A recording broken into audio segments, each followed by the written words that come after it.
आणि आता शरद पवारांनी अजित पवारांच्या गटाला फोटो वापरू नये असे आदेश खुद्द पवारांनी पत्रक काढून दिले। हे पत्रक प्रसिद्ध होतं न होतं तोच त्यांच्या या आदेशाला उपमुख्यमंत्री अजित पवारांनी तिलांजली दिल्याचं पाहायला मिळालं। राष्ट्रवादीच्या नव्या पक्ष कार्यालयाचं उद्घाटन करण्यात आलं। मंत्रालयासमोरील A5 या बंगल्याजवळ नवं कार्यालय असणार आहे आणि या कार्यालयाच्या उद्घाटनावेळी शरद पवारांचे फोटो लावलेलं पाहायला मिळाले होते। खुद्द अजित पवारांच्या कार्यालयातच शरद पवारांचे फोटो लावल्यामुळे आता पुन्हा एकदा राष्ट्रवादीत नव्या वादाची ठिणगी पडल्याचं चित्र आहे। आजही आमची तीच विचारधारा आहे। आजही आदरणीय साहेब आमचे मार्गदर्शक आहेत, दैवत आहेत, त्याच्यामुळे हृदयात साहेबांचे स्थान आहेत आणि निश्चितपणाने कदाचित साहेबांनी हे जरी वक्तव्य केलं असेल तरी मला असं वाटतं की कार्यकर्ता म्हणून आम्हाला तो अधिकार आहे। पवार साहेब आता शेवटी ज्येष्ठ नेते आहेत, त्यांनी जो आदेश दिला असेल तो शिरसावंद्य मानून आम्ही पुढे काम करू। मात्र ते हृदयात आहेत प्रत्येकाच्या आणि शेवटी आमचे गॉडफादर आहेत सर्वांचे आणि राष्ट्रीय अध्यक्षपद तेच आहे। साहेबांनी जरी म्हटलं असेल तर शेवटी वडील मुलाला म्हणतातच ना, तू हे करू नको, पण ते फोटो हृदयातले कसे काढतील? हृदयात तर पवार साहेबच आहेत ना आमच्या, त्यामुळे साहेबांनी जे आदेश दिला असेल तो शिरसावद्य म्हणून आम्ही पुढे चालू। राष्ट्रवादी काँग्रेसच्या आमदारांची बुधवारी मुंबईमध्ये महत्त्वाची बैठक बोलावण्यात आलेली आहे आणि याच बैठकीमध्ये कुठले आमदार कुठल्या बैठकीला उपस्थित राहतात याची देखील उत्सुकता आहे। या बैठकीतून एनसीपीतल्या आमदारांचा पाठिंबा कुणाला आहे हे देखील स्पष्ट होणार आहे। पण शरद पवारांनी बोलावलेल्या राष्ट्रवादीच्या बैठकीची अजित पवारांनी धास्ती घेतल्याची चर्चा सुरू झाली आहे। बंडानंतर शरद पवार इन ॲक्शन। बुधवारी आमदार खासदारांची बैठक। पवारांच्या बैठकीची अजितदादांना धास्ती। आमदारांच्या पाठिंब्यावरून दावे प्रतिदावे।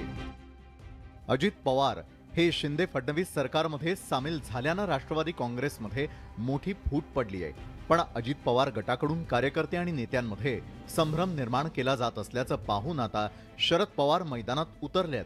अजित पवार म्हणजे पक्ष नव्हे असं शरद पवारांनी स्पष्ट केलंय।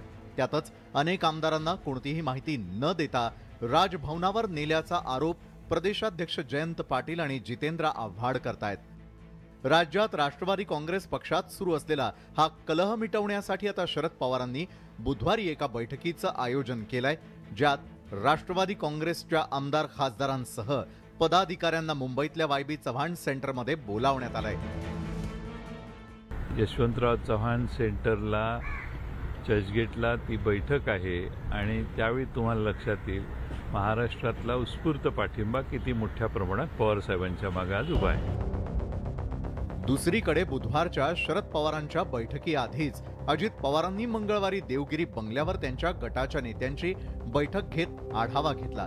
तसंच शरद पवारांच्या बैठकीआधीच बुधवारी वांद्र्यातील एमिटीतल्या भुजबळ नॉलेज सिटीमध्ये अजित पवारांनी ही बैठक बोलावली आहे। या बैठकीत आपल्या सोबत किती आमदार आहेत याची गोळाबेरीज करण्यात येणार आहे। पण त्याआधीच अजित पवार गटानं पक्षाचे सर्वाधिक आमदार आपल्या सोबत असल्याचा दावा करायला सुरुवात केली आहे। 40 पक्षाचे 3 अपक्ष एकूण 43 आमदार आहे आणि विधान परिषदेचे 3 आमदारांमधले तिसऱ्या आमदाराची सही माझी आहे। मी ॲफिडेव्हिटवर जसं लिहून दिलंय, सही लिहून दिलेली आहे, तसंच 40 आमदारांनी दिलेली आहे। त्यामुळे कुठलेही आमदार गेलेले नाहीत, कुठलेही आमदार फुटलेले नाहीत, कुठल्याही आमदारांची तटस्थ भूमिका नाही। बुधवारी मुंबईमध्ये होणाऱ्या या बैठकांकडे संपूर्ण राज्याचं लक्ष लागलंय। राष्ट्रवादीचे आमदार खासदार कुणाच्या बैठकीला हजेरी लावतात यावरून शरद पवारांसोबत आणि अजित पवारांसोबत नेमके किती आमदार आहेत हे स्पष्ट होणार आहे। यातून एक प्रकारे राष्ट्रवादी कुणाची हेही स्पष्ट होणार असल्यानं आता राष्ट्रवादीतील पॉवर गेमचा क्लायमॅक्स जवळ आल्याचं पाहायला मिळतंय। Bureau report, news 18 Lokmat. महाराष्ट्राचा सत्ता संघर्ष पुन्हा एकदा सर्वोच्च न्यायालयासमोर आलेला आहे। शिवसेना उद्धव ठाकरे गटाचे आमदार सुनील प्रभू यांनी न्यायालयामध्ये याचिका दाखल केली। एकनाथ शिंदे यांच्या नेतृत्वाखालील बंडखोर आमदारांविरुद्ध अपात्रतेची कारवाई तातडीनं व्हावी यासाठी ही याचिका दाखल करण्यात आली आहे। या 16 आमदारांवर कारवाईसाठी विधानसभा अध्यक्षांना निर्देश देण्यात यावे यासाठी सुनील प्रभूंनी ही याचिका दाखल केली आहे। दरम्यान यानंतर चंद्रशेखर बावनकुळेंनी ठाकरे गटाला प्रत्युत्तर दिलंय। राहुल नार्वेकर नियमानुसार निर्णय घेणार असल्याचं त्यांनी म्हटलंय। सर, अजित पवारांसह इतर जे 9 मंत्री शपथ घेतलेले आहेत त्यांना अपात्र करा अशा पद्धतीचं पत्र जयंत पाटलांनी तुम्हाला दिलेलं पक्षाचा अध्यक्ष म्हणून. आता तुम्हाला ठरवावं लागणार आहे की पक्ष कुणाचा, चिन्ह कुणाकडे आहे, संख्याबळ कुणाकडे. किती दिवसांमध्ये ही सगळी प्रक्रिया होऊ शकते?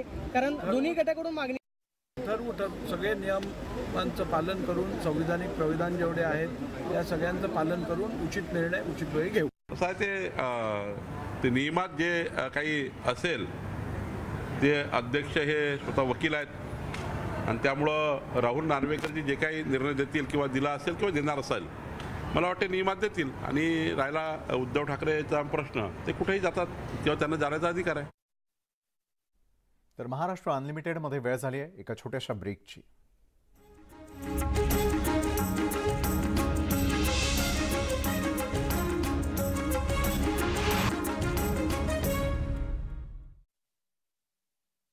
गाव उपस्थित होता.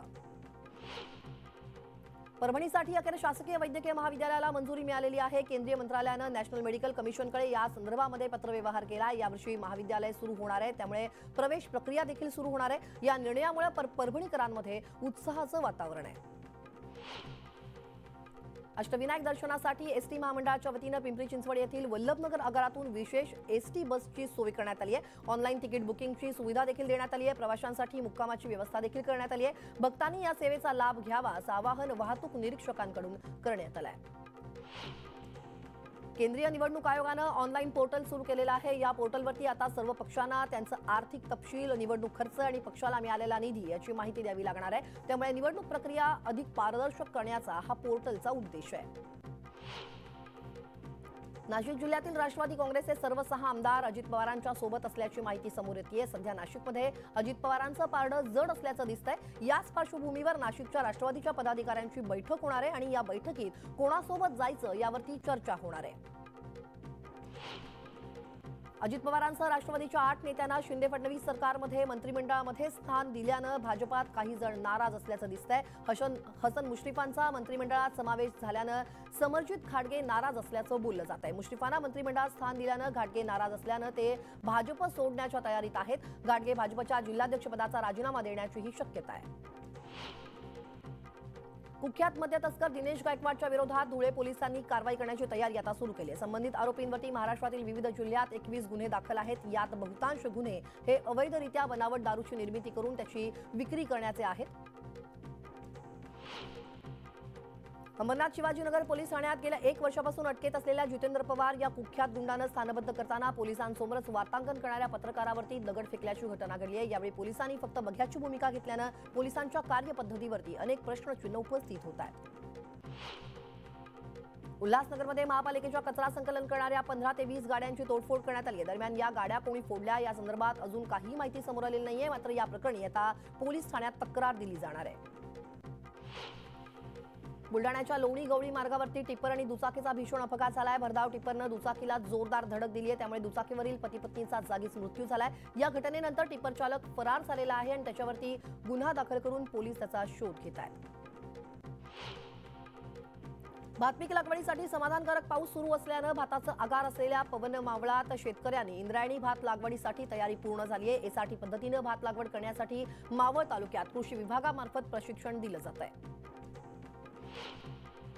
परभणी जिल्ह्यातील मानवत, सेलू, परभणी या कापसाच्या प्रमुख बाजारपेठांमध्ये कापसाची चांगलीच आवक झाल्याचं पाहायला मिळणार होतं. मात्र ही आवक कमी झालेली आहे. मानवत बाजार समितीमध्ये कापसाची 100 ते 120 गाड्यांची आवक होती, तर दुसरीकडे लिलावाद्वारे होणाऱ्या कापूस खरेदी दरात सुधारणा झालेली आहे. मागच्या 2 दिवसात कापसाचे दर क्विंटल मागे 150 ते 450 रुपयांनी वाढलेत. इथं कापसाला प्रति क्विंटल किमान 6000 ते 7500 पर्यंत दर मिळतोय, तर सेलूमध्ये कापसाला 6200 ते 7400 रुपयांपर्यंतचा भाव मिळतोय.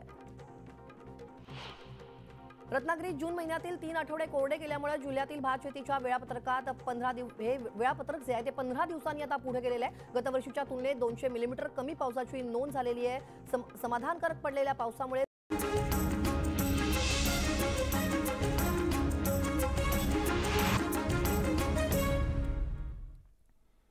ब्रेकनंतर आपल्या सगळ्यांचं पुन्हा एकदा स्वागत. धुळे मुंबई आग्रा महामार्गावरती शिरपूर तालुक्यामधील पळासनेर गावाजवळ भीषण अपघात झालाय. ब्रेक फेल झाल्यानं भरधाव कंटेनर हॉटेलमध्ये शिरल्यानं हा अपघात घडला. हा कंटेनर हॉटेलमध्ये शिरला आणि थेट दुसऱ्या बाजूने बाहेर निघालाय. या भीषण अपघातात 10 जणांचा मृत्यू झाल्याची प्राथमिक माहिती समोर येते. मृतांच्या वारसांना सरकारकडून 5 लाख रुपयांची मदत जाहीर करण्यात आलेली आहे आणि या संदर्भात गिरीश महाजन यांनी जिल्हाधिकाऱ्यांना सूचनाही दिल्यात. यासोबतच अपघातातील जखमींवर मोफत उपचार करण्यात येणार असल्याचंही गिरीश महाजन यांनी स्पष्ट केलंय. या अपघातात सुमारे 15 ते 20 जण जखमी झालेले आहेत. या अपघातातील मृतांची संख्या वाढण्याची शक्यता आहे. आज काही एक दुःखद घटना धुळ्याच्या बाबतीमध्ये घडलेली आहे. त्याचा थोडासा मी रिपोर्ट घेतलाय, परंतु आता मी परत जाऊन त्याच्याबद्दलची माहिती घेतो. पण तिथं गिरीश महाजन साहेबांना ताबडतोब सरकारचा प्रतिनिधी म्हणून पाठवलं. तर या बातमीपत्रामध्ये वेळ झाली इथंच थांबण्याची. ताज्या घडामोडींसाठी पाहायला विसरू नका न्यूज 18 लोकमत.